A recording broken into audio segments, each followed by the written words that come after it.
Joining us right now, analyst for your Sacramento Kings, back home for 20 minutes, the one, the only, Kayte Christensen. Good morning, Kayte. Good morning. It does feel like I'm back home for 20 minutes. You're right. Did you even unpack? You know what? I'm actually really proud of myself. I had 3 suitcases. I unpacked all 3, did laundry, put everything away. Like, I did that first thing yesterday morning. So I'm actually really proud of myself because after that 5-game trip, it took me like a good 3 days to even have the energy to unpack. So, non-kid related, what was your big thing you knocked out yesterday project wise? It really was just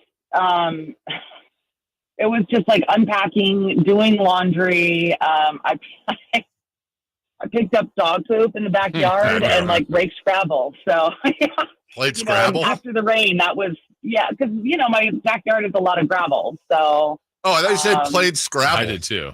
Yeah. Oh no, I raked Scrabble. Scrabble. No, I played Scrabble. Yeah. Uh-huh. No, I mean this is the absolute this is the life that I get to come home to. Yeah, it's glorious and very glamorous. At what point on this trip, Kayte, did you go, where am I? What city? What room? What floor am I on? I'm sure that happened somewhere. It did. Actually, in Cleveland, in the last place, which I'm actually really proud of myself, they asked me what my hotel room number was, and I looked at them blankly. I don't even remember. It was. Normally you'll forget. Gosh, what room am I in? What floor am I even on? But it wasn't until the seventh city that I was completely flummoxed. Well, and we'll get to tonight's game and the games ahead of us here in a second, but then you go back out on the road this weekend. And actually, I'm trying to think, Kayte, do you guys fly out? Do you know if you fly out after the game? What is it? Right after the game Friday, or do you fly to Oklahoma City Saturday? Do you know that yet? Saturday. We never fly out right after a game unless it is back to back. A back to back. So you guys play Oklahoma City at noon. And what we're trying to figure out here, because we had Coach Jim Les from UC Davis on, they're going to Hawaii for a game on Saturday. They're going to be on the plane during the Super Bowl. What are you guys going to do? I know there's something that's got to be planned. First of all, they're really, really fantastic. Mike Brown and kind of his culture and how he does things, very different than any coach that has been here in the past from the perspective of they do a lot for the team, the staff, the support staff. It's a huge travel party that, I think there's, 60 plus people that go on the road. Right. And so they do a really good job of consistently setting things up and doing stuff. So I'm really grateful because I've worked for this team a long time and that has not been the case in most situations. But I think, first of all, you guys do know that Coach Brown's son, Cam, coaches on the 49ers staff. Yes. So we've covered this fairly well. There was no way that we were going to get on a plane and fly to Phoenix, which is what we normally would do. We're staying in Oklahoma City, and I'm sure, I haven't gotten the itinerary and I haven't looked, but I would bet a paycheck on the fact that they've got something planned and a place set up to watch the Super Bowl and food and all of that. So okay. That makes sense. Yeah. Kayte, on this trip, the other sidebar of it was a productive trip for the team individually. I think a lot of people back here expected to hear Sabonis and or Fox named to the All-Star team. It didn't happen. I know they both kind of handled that publicly about as well as you can. How did that feel, though, with the group, with the snubbing that everybody feels happened? Just kind of collectively, what were people talking about on that trip about that? It was more, you kind of have your groups that you, are kind of around a lot. And so the group that I spend a lot of time with, I think they more listen to me complain.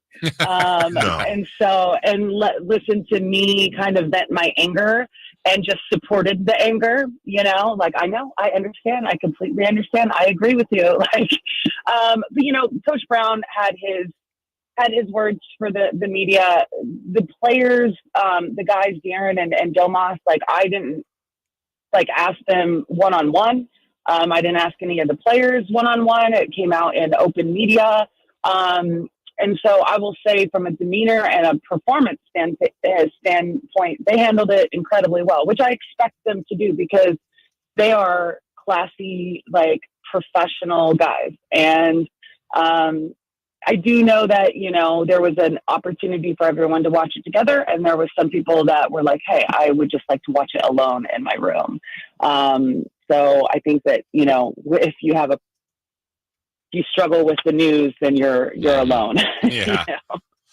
Kayte Christensen with us. So this road trip, 5-2, they had lost 4 in a row. Then boom, they win 5 of 7. It was an incredibly successful trip. They lost to Miami. Then they lost to who the hell did they lose? Cleveland. Thank you. Cleveland. Yeah. And weirdly enough, I couldn't be really mad at either loss. The Miami loss, I was a little mad at because I feel like everyone was like, "Well, Miami's really good, and here we go." It's like, well, they also lost 7 in a row. Can we beat them, please?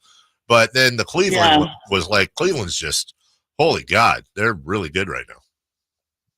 Cleveland is a completely different team than we faced in November. And I said it on the broadcast. I don't know if you caught it. Like, it very much reminds me of the Utah Jazz with Quinn Snyder in the bubble.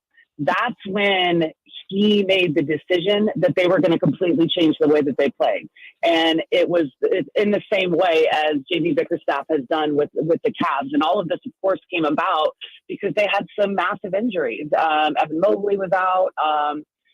Darius Garland was out, huge chunk of time, and that's a big part of their team. And so, they kind of decided, hey, we're going to become a high volume 3-point shooting team. We're not going to run as much stuff through the paint, through the low post. We're going to really spread it out, open it up. And then when Mobley comes back, we're going to ask this guy that does not shoot threes at volume and does not shoot them well to start to look for his three, because they want, with 2 7-footers, they're changing everything up and trying to open up the paint more.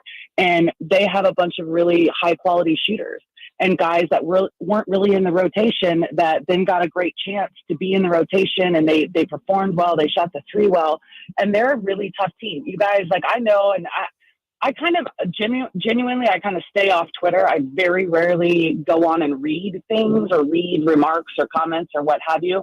I'll post the halftime box scores for people to have information wise, and that's about it. But I did see the other day a complaint about, oh my God, this team defensively, and they just let people, knock down threes, and their 3-point percentages. And yeah, and when you look at their 3-point opponent field goal percentage on the season, it's not great. I first of all, I think they've gotten much better over the last month and a half at defending. And I look at the paint too. Last year, this team was one of the worst defensive teams in the paint. They're sitting at 15th right now. That's a massive improvement. And yeah, teams have hit threes on them. So I'm not going to gripe and say you're completely wrong, but you're wrong if you use that Cleveland game as an example, because that's crap, because they were so good at moving the ball. And they very much play offense now like the Kings do. Extra pass, move it. You get pass up a good shot to get a better shot, pass up a better shot to get a great shot. And I thought the Kings overall did a really great job scrambling in defense, but they knocked down shots that got open looks because they were patient and moved the ball. And then on the other end, man, did their defense make the Kings work.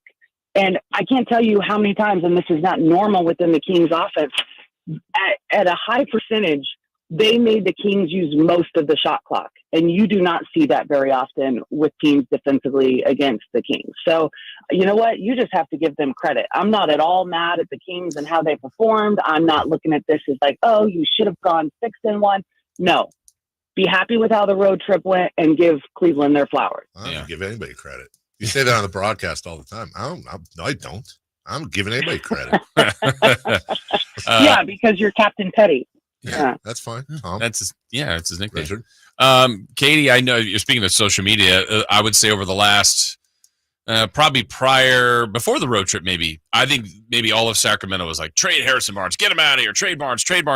Well, I mean, it's not one game anymore, Katie. It's not 2 games. He has been putting together his best stretch by far, consistently being aggressive, scoring in a variety of ways. I know they say they're looking for him. You brought up the point in the broadcast that a lot of times now they've pointed out to him he might be getting the 5th defender on him, and he's taking advantage of that. So, hey, if this is the version of Barnes they're going to get going forward, I certainly like it a lot. And maybe I don't know if it's going to sway them whether or not they think they have to move him or not, but it feels like a different team when he's playing like this. It does. I mean, he has played so well and been so aggressive, and that's what you want to see. And I love it. And first of all, I love a free-flowing offense, and you know, I understand the pecking order of guys in terms of the offensive rank and kind of the order in which they're being looked at. But when you look at Harrison Barnes, who is a proven veteran in this league, proven scorer, he shoots like 40% from 3-point range. And there's games where he was taking 3 total field goal attempts. You know what I mean? Like, you definitely don't want to waste that possibility. So one of the things that I saw even through the course of this road trip, just a much better job of him getting to the corners in transition, and those corner threes were available. And I think that having a few consecutive games where A, they looked for him more, B, he shot the ball better and was more aggressive, I think that has kind of built his confidence and also kind of woken him up to be like, okay, like, I can contribute at a higher level on, he's an unselfish guy. So he's not going to complain that he's getting 3 or 4 shot attempts or whatnot. But I think that, you know, it kind of wakens you to the realization like, okay, I need to be more active and involved in this offense because I can contribute. And I'm not going to force the issue, but I'm definitely going to be aggressive. And that, by the way, in the NBA, it's a fine line between forcing it and being aggressive. Yeah, and the thing that's frustrating about him, I understand the selflessness, I should say. But to your point, Katie, he's averaging 48% from the field, 40% from behind the arc, 81% from the line, which is like insane for this team. So at some point, you know, you have these games with him where and he's not a liability defensively. No, either. he's not. Like, I mean, he definitely contributes and takes a lot of the tough matchups. 100%. So continue with your point. 100%. And so where I think I get frustrated is it's like across the board, you're one of the more efficient offensive players on this team. So if it's Mike Brown not running plays for him, we've heard that before, then start running plays for him. If it's Harrison Barnes being unselfish, start being selfish. But it does get frustrating where he goes for 30 or 24 one game, and then he goes for 7 the next on 3 shots. It's like, dude, there should never be a game where he's shooting less than 8-10 shots a game. Okay, so I understand the point, and you're making a valid point, but here's my question. How do you figure out? I think that the circumstance that the Kings find themselves in now. Last year, they were an offensive, like, juggernaut, right? And they broke all kinds of records and this and that. And, you know, Domas and De'Aaron were fantastic. Kevin shot the ball well. You had, you know, the emergence of Keegan as a rookie, just shooting a light out of the 3 ball. Look at how he's developed this year. Look at what Kevin Huerter is doing right now. You've got De'Aaron, you've got Domas, and Harrison. So I think truly the predicament that the Kings are in right now is that their starting 5, every single one of them is so offensively talented in their own individual ways. And I think what they have to figure out is how to get everyone involved. Like, they've not been in this situation before, you guys. It's like when, you know, James Harden and Kawhi Leonard and Paul George got together in those first, 5 or 6 games, they hadn't figured it out. And then it took Russell Westbrook going to the bench for the Clippers for things to kind of iron themselves out. They've got a lot of freaking talented scorers on this Kings, team, and 5 of them in the starting lineup. So tell me the breakdown, Dave, of how many shots each guy should get. Okay, then is it a game situation based on matchups and who got going and just going with the hot hand? I think that's the dilemma the Kings find themselves in. And they're so unselfish, and they're such a team-oriented kind of, you know, group of guys that sometimes I think they get a little bit passive. So that, I think, is the thing that they have to figure out. I don't disagree with you. I don't disagree with your point either. And there's only one ball, but if that's the case and it's who's gonna shoot, then put Lyles in the starting lineup and let Harrison with Monk. Well, that's the issue, is offense off the bench. Just flop him. Trey's a better defender. A better defender than Harrison? Not by a ton, but I think he's a better defender. No, he's not a better defender. You don't think he's a better defender? No, I don't think he's a better defender at all, because Harrison can guard multiple positions on the perimeter, going from guys like Brandon Ingram to, you go down the line of whether it's a 2, 3, or a 4 in different situations, depending on the team you're playing. Trey Lyles, and I think he's a phenomenal team defender, but he's not someone that you can put in the starting lineup and have start on a guy like Brandon Ingram. You know what I mean? Like that's an unfair advantage that you're giving the opposing team, and it's not fair to Trey. Only because we haven't tried it yet. Okay. I see what you're saying. Like, do you change it up? I understand. I see what you're saying. But this is why I paid to talk about it and explain what's going on. And then you've got the coaching staff that truly has to figure out how to put together the best rotations, best lineup to get the most out of the roster that they have. And you know what? It's a luxury to have a problem where you have a lot of talent. Yeah. Well, and it's also the front office's job then to put that group together. They've got a group that's been successful. And I think that's the puzzle that Monte must be in now, Kayte. They've got a good thing. They do. They always try to get it better. And if they can at the deadline, I'm sure they will. What's your hunch? What's your guess? The way they're playing now, again, we don't know what offers are out there, but if you had to guess, do you think they make a move between now and the deadline tomorrow? Gosh, one thing I have learned from Monte's time and Monte being here, I will say this, is that he's never going to make a move for the sake of making a move. He will make a move. Bagel. Hey, Bagel. I just got home. He will make a move if he feels like it's best for them long term and it makes his team better. And I'm not going to name names, but we've seen plenty over the years here in Sacramento where you have a situation where a general manager is making a move because he feels pressure like he needs to make a move.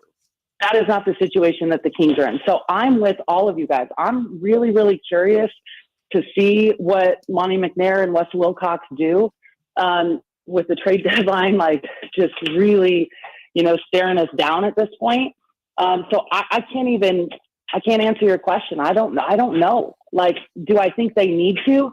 No. Do I think they could if they find something that makes this team better long term? Absolutely. Go for it. But where do you do it? Like, I understand HB, I understand Kevin, I understand all these things, but it's a business. You don't want to see guys go. It's hard to talk about that standpoint of things, but if you get a deal that is just like you can't resist, and it definitely makes this team better, and it's not a rental, it's not someone on the last year of their contract, and you're gambling like a Pascal Siakam thing, like hoping that you can get them to sign and stay, after the conclusion of their contract, then yeah, do it.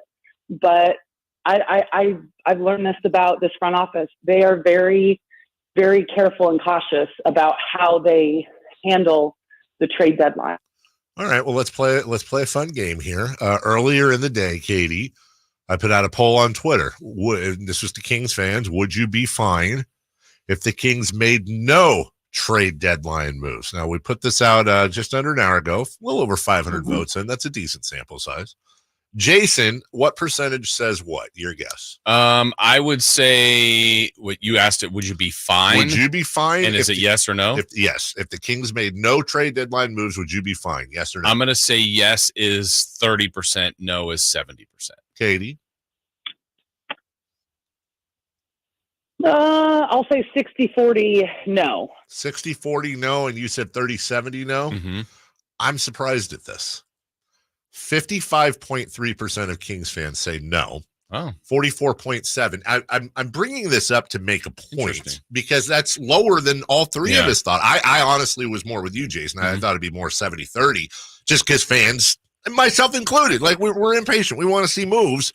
But I think, this is my guess, kind of to your earlier point, Kayte, I think Monte and Wes and company have earned trust with this fan base that they trust that if they don't make a move, It's because if you knew the moves that were out there, you wouldn't want to make a move either. And I think that says something to the front office and the fact that they've earned it.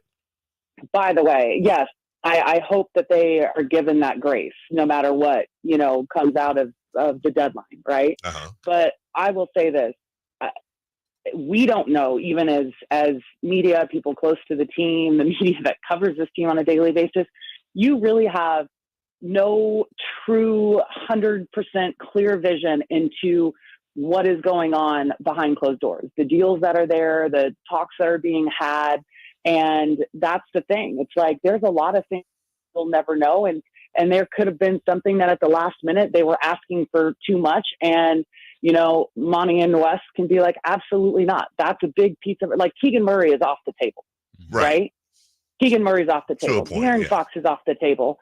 Okay. So what are you going to get for him? It would have, it's like, there's certain things that are like, if we're mortgaging a future piece of our core that is just now like starting to show glimpses of Keegan Murray is going to be an all-star. Agreed. I know he's going to be, I've said it so many times, like that's how much faith and belief that I have in the player that he is and the player he's going to be. And so it's like, it's the same thing with Halliburton. Understandably, he's a 2-time all-star. He's a brilliant player, but it's like, okay, De'Aaron Fox, Tyrese Halliburton, they're not going to, they weren't going to work as well together as the pieces that we have now. Like each one of them needed to be separated and to run things on their own. That's how I view it. And it's like, you don't know what teams were asking behind closed doors for trades that were actually executed and ones that ended up not being executed that you'll never know about. So have faith in the front office because you know what, guys, I agree with you. They've earned it. I get it in the past, but with past front offices, they had not earned that grace yet. Yeah. Kayte, want to ask you about tonight. I mean, this is a challenge always. We know it coming home after the trip. You described how just hectic it was being gone that long. Detroit, we know the record's not great, but did they blitz the Kings the last time they played, and Sacramento recovered and won that game. These are danger games, I know, for everybody. What's your thought on the matchup tonight with Detroit? You know what? It is a tough matchup. They absolutely blitzed the Kings in the first quarter, but the next 3 quarters in Detroit, I think was, one of the better defensive performances. And then I can't remember the game right after Detroit because that's asking a lot of this like sleep deprived woman right now. But I do remember that it was like 7 complete quarters of defense. So it carried over to the next game. I haven't looked at the injury report yet. I just got home from dropping Jade off at school. But I will say this, Jaden Ivey has been playing a lot better since the Kings played against Detroit, and he had a great game against the Kings, but they've been giving him kind of more opportunity and more leeway. So I do know that one thing is important. I'm completely messed up on my time zones right now. We've been on the East Coast for so long and switching time zones. My sleep's completely thrown off. The most important thing for this team to do is they've got to come out and have a better first quarter.